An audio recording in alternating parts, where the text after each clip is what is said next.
Wife कितनी खतरनाक होती है। अंग्रेजों ने डब्ल्यू का अर्थ किया वंडरफुल। दूसरा अक्षर क्या है अंग्रेजी का वाइफ में? इंस्ट्रूमेंट। तीसरा अक्षर क्या है? A R. चौथा अक्षर क्या है? ई। एंजॉय। अब फुल फॉर्म क्या बन गया वाइफ का? Wonderful instrument for enjoy. खिलौना है वाइफ। महिलाओं को खिलौना बता रहा है, एक मनोरंजन का साधन बता रहा है, नहीं। और इस देश में जो महिलाएं बड़ी सीरियस हैं, जो टीचर हैं, जो गुरु हैं, नहीं, एक निर्माण करती हैं पूरे देश का, एक मतलब सृष्टि की जननी है। हम भी एक मदर से पैदा हुए हैं, नहीं है क्या वो खिलौना है? क्या वो खिलौना थी? इसे तो फांसी की सजा होना चाहिए ऐसे आदमी को। हम सब भारत सरकार से अपील करते हैं, हमारे देश की राष्ट्रपति है, क्या वो खिलौना है? हमारे देश में इतनी सारी सीएम रही हैं, ठीक, महिलाएं, क्या वो खिलौना है? अरे वो खिलौना नहीं है, वो देश को चलाती है। वो प्रधानमंत्री रही है इंदिरा गांधी, क्या वो खिलौना थी? तो इनको शर्म नहीं आती। ये महिलाओं के बारे में, खुद महिला है, ये 2 कौड़ी के बाबा पता नहीं कौन सा नशा, कौन सी अफीम, कौन सा चरस खाते हैं, कौन सी घटिया क्वालिटी का मतलब नशा करते हैं, जो आए दिन महिलाओं के बारे में कभी तो कोई कुछ कह रहा है, नहीं, कभी कोई कुछ कह देता, कभी कोई खाली प्लॉट बता रहा है। देखिए, ये जो रामभद्राचार्य जैसे लोग हैं, ये नारी के दुश्मन है, महिलाओं के दुश्मन है। महिलाओं की इज्जत कैसी होती है, क्या वो होती है, कैसे करनी चाहिए, इनको दूर दूर भी नहीं पता। शादी नहीं करे वो तो, लेकिन पैदा तो किसी महिलाओं ने मतलब किया है ना उसको। अगर शादी नहीं करने का क्या मतलब हुआ? बहन भी होंगी, नहीं है, बुआ भी होगी, दादी भी होगी, मामी भी होगी, नानी भी होगी। सामाजिक प्राणी है वैसे तो, सामाजिक प्राणी है ना, तो माँ ने भी जन्म दिया होगा। तो क्या उनकी ये कहा जाए उनकी माँ भी एक मतलब खिलौना थी? क्या उनके जो माँ और जितनी भी उनके परिवार में फैमिली में जो महिलाएं हैं, क्या वो खिलौना है? लोग उनसे खेलते हैं और खेल के फेंक देते हैं जैसे खिलौना के साथ होता है। क्या मतलब है खिलौना का? खिलौना का मतलब है जब तक दिल भरा खेला, और जब दिल भर गया उसे लात मार दी, तोड़ के फेंक दिया। लेकिन सर हमारे देश में शादी जब होती है, जो मंत्र वगैरह पढ़े जाते हैं, जो एक शादी में जब 7 फेरे होते हैं, 7 जन्मों का बंधन होता है, और 7 जिंदगी की कसमें खाई जाती हैं, 7 कसमें होती हैं, और ये कह रहे हैं कि ये तो खिलौना है। तो क्यों फिर तुम झूठ बोलते हो? 7 जन्मों की जो बात करते हो, 7 जन्म तक साथ रहेंगे, पति पत्नी अर्धांगिनी है, और 7 मरेंगे जिएंगे, साथ रहेंगे हमेशा। तो क्या वो, या तो वो जब बातें सारी झूठी हैं, या फिर ये जो कह रहे हैं कि इनकी बात सही है, फिर ये खिलौना मानते हैं महिला को, पत्नी को? अगर जितनी परंपराएं हैं हिंदू धर्म में, जितनी भी परंपराएं हैं, और वो परंपराएं सब पंडित ही कराते हैं, ज्योतिषी ही कराते हैं। अगर वो उस टाइम पे नारी देवी होती है, नहीं है, एक महिला एक देवी का रूप होती है, शक्ति का रूप होती है, नारी पूजी जाती है, देश में पूजी जाती है। अगर वो सही है तो रामभद्राचार्य जैसे लोगों को फांसी होनी चाहिए। हम फांसी की डिमांड करते हैं, नहीं है। और अगर वो गलत है तो रामभद्राचार्य ठीक है, क्योंकि इतनी बड़ी नारी जाति का जो भारत में हमारे महिलाएं हैं, नहीं, जो किसी की बहन भी है, किसी की बेटी भी है, किसी की माँ भी है, किसी की दादी भी है, किसी की फूफी भी है, नहीं है, जननी बताई गई है, महिला की जननी है। और महिलाओं ने देश की आज़ादी में बड़ा योगदान दिया है।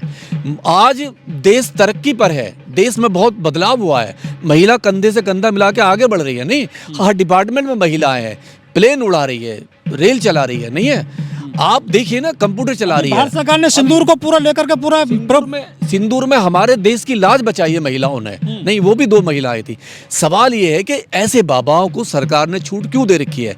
इन महिलाओं को अपमान करने के लिए, महिलाओं को नीचा दिखाने के लिए, बेइज्जत करने के लिए। अगर यही कोई बयान कोई गैर हिंदू दे दे, कोई मुस्लिम दे दे, कोई और दे दे, तो ये तो उसके घर पे बुलडोजर चलवा देगी सरकार, नहीं। और एक ऐसे बाबा को, और ऐसे बाबा जिसको ज्ञानपीठ का पुरस्कार मिला हो, नहीं, जिसको पद्मश्री जैसा पुरस्कार मिला हो, ज्ञानपीठ दे देना। ऐसे ऐसे कौन लोग हैं जिन्होंने सिफारिश की होगी ऐसे बदतमीज आदमी की कि ज्ञानपीठ का पुरस्कार दे दिया? अरे वो महिलाओं की इज्जत नहीं करता।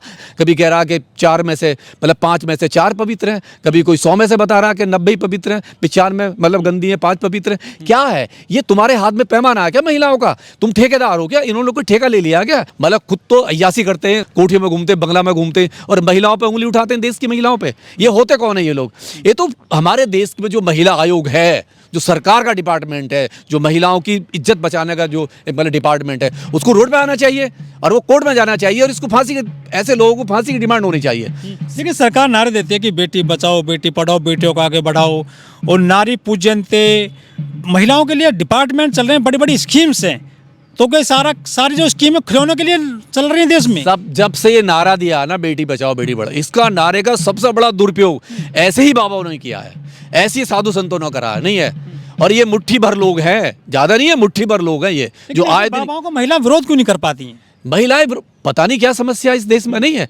अरे आप घर में छोटी छोटी बातों का विरोध करते हो, घर के बंटवारे करवा देते हो, नहीं है, एक दूसरे का खून करवा दे रहे हो, नहीं है, भाई भाई में लड़ाई करा देते हो। लेकिन जब तुम्हारे सम्मान की बात आती है, कोई बेवकूफ नालायक पागल आदमी तुम्हारे बारे में पूरी सृष्टि को गाली दे रहा है और तुम साइलेंस हो जाते हो। नहीं, पता नहीं क्या है भाई। एक अपमान को तुम किस तरीके से पैमाना है तुम्हारा? मतलब अगर वो बाबा कर रहा है तो राइट है, कोई और कर देता तो नाजायज हो जाता है, ये गलत है। आप स्वाभिमान, अरे हमारे देश में तो बड़ी नारियां हुई हैं, बड़ी स्वाभिमानी नारियां हुई हैं, आज भी है, आज भी लोग कसमें खाते हैं उनकी। नहीं, झांसी की रानी लक्ष्मीबाई, नांगली को देखो, नांगली ने अपना स्तन काट के पेश कर दिया था, नहीं, उसका सम्मान से वो था।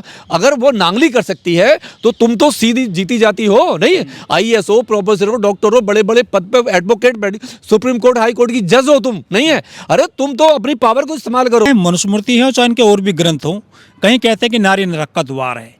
मनुस्मृति में कहते हैं कि महिला तो खाली जमीन है, उसको बोइए, जोतिए और उससे फसल लीजिए। महिलाओं को हमेशा जो है यहाँ पर कमतर आंका गया, मतलब पैर की जूती माना गया देश में महिलाओं कई जगह। तो देखो, आपने हिंदू कोड बिल का देवदासी हो, सती पीड़िता, महिलाओं को निशाना बना गया। महिलाओं का शोषण सदियों से इन्होंने किया है।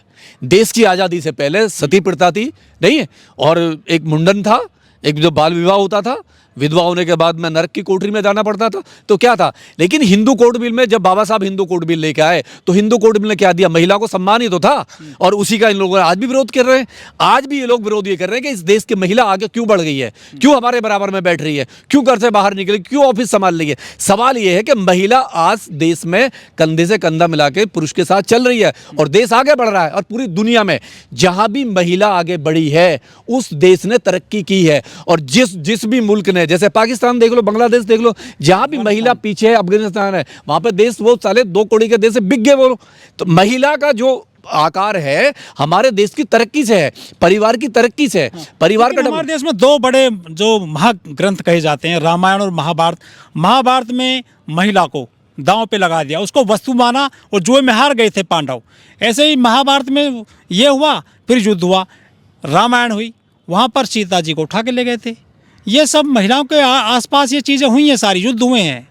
अगर इसको देख लिया जाए, अगर इसी चीज़ को देखा जाए तो सदियों से अपमान हो रहा है। देखो तो ग्रंथों में, अरे एक महिला को जुए में हारना, वो भी बड़े बड़े बलशाली, नहीं, अर्जुन जैसे, युधिष्ठिर जैसे, महाबली भीम जैसे योद्धा, नहीं, एक जुए में हार जाना और वहाँ पे वो उसकी साड़ी उसको नंगा करा जा रहा है, नहीं, चीरण हुआ था, चीरण हो रहा है। तो ये क्या था? और वो देख रहे हैं, सबसे बड़ी बात है युधिष्ठिर, भीष्म पितामह, नहीं है, जिनको इतना बड़ा वो आंखें बंद करके देख रहे हैं, नारी का अपमान होते देख रहे हैं। और आज वही अगर देखा जाए तो हमारे देश में बहुत सारे भीष्म पितामह हैं, आंखें होते हुए भी वो नारी का अपमान देख रहे हैं। ये सबसे बड़ी शर्म की विषय है। और यही रामायण में था, सीता माता को 3 बार अग्नि परीक्षा देनी पड़ती है, 3 बार अपमान सहना पड़ता है। लास्ट में वो महिला ही निशाने पे क्यों हमारे देश? सबसे ये महिलाओं को हजम नहीं कर पा रहे, इस देश में महिलाओं को हजम नहीं कर पा रहे। इनको परेशानी है कि संविधान से, कि संविधान में डॉक्टर अंबेडकर बाबा साहब ने इनको अधिकार कैसे दे दिया, कैसे हमारे बराबर में बैठ गए। ये तो भोग विलास की वस्तु थी। जैसे आज राम भट्टाचार्य ने क्या कह रहे हैं, खिलौना ही तो कह रहे हैं, क्या कह रहे हैं, भोग विलास की वस्तु ही तो कह रहे हैं वो इसको। यदि ये बात कोई मौलवी कह देता तब क्या होता? अरे अब तक तो उसको फांसी की सजा दे देते। यही लोग जितने ये हिंदू राष्ट्र की बात कर रहे हैं, भगवादारी है, सब रोड पे आ जाते कि महिला का अपमान हो गया। मौलवी ने सिर्फ डिम्पल यादव की साड़ी को लेकर कटाक्ष किया था, उसकी पिटाई कर दी थी खुलेआम लोगों ने। आप देखो, वो तो एक डिम्पल यादव पे बोला था मौलवी, उसका देखो क्या हाल हुआ स्टूडियो में। और ये तो पूरी महिलाओं को कह रहे हैं खिलौना, खेलने का इंस्ट्रूमेंट नहीं है, खेलने की चीज़ है महिला। मतलब हिंदुओं की जो महिलाएं हैं खेलने की चीज़ है और वो सारे साइलेंस है। तो ये दोगलापन है ना भाई, ये अंधभक्तों में बड़ा अच्छा आता है। ये जो पीपनी बजाते रहते हैं ना हिंदू राष्ट्र की, भगवाधारी की, ये दोगलापन इनका पता नहीं कहाँ से है, नहीं है। वरना जरा सा भी सम्मान स्वाभिमान हो ना, उसको फांसी की सजा की डिमांड करें ये लोग खुद ही, जिसको ज्ञानपीठ का वो दिया सरकार ने। और सरकार के पास जाएं, प्रधानमंत्री से अपील करें, हम भी अपील करते हैं। प्रधानमंत्री जाते रहते हैं ना इनके वहाँ पे दरबार में। देखिए मोदी जी ने ये थोड़ी ना बोला है कि तुम्हें ये कहना नहीं। कौन प्रधानमंत्री, कौन मिनिस्टर ये कहेगा कि ये भाई तुम महिलाओं के बारे में ये बोलो। पर हाँ, ये प्रधानमंत्री रोक सकते हैं, नहीं है, ये रोक सकते हैं, इनके हाथ पावर है। क्यों देते हैं? वापस ले लें ऐसे आदमी को, तो पुरस्कार वापस ले लेना चाहिए। 72 लोग थे, कहाँ है वो अब? नहीं, वो सब गायब है, वो सब गायब है, सारे गायब है। महिलाओं पर कोई शब्द साइलेंस है, महिलाओं पर कोई बोलने को तैयार नहीं है। जो भी बीजेपी में है, जो भी सांसद है, आपने देखा महिलाओं पे बोलते हुए? यही वजह है कि हमारे देश में सबसे ज्यादा शोषित जो महिलाओं पे शोषण महिलाओं को हो जाता है। शोषण महिलाओं का ही हुआ है।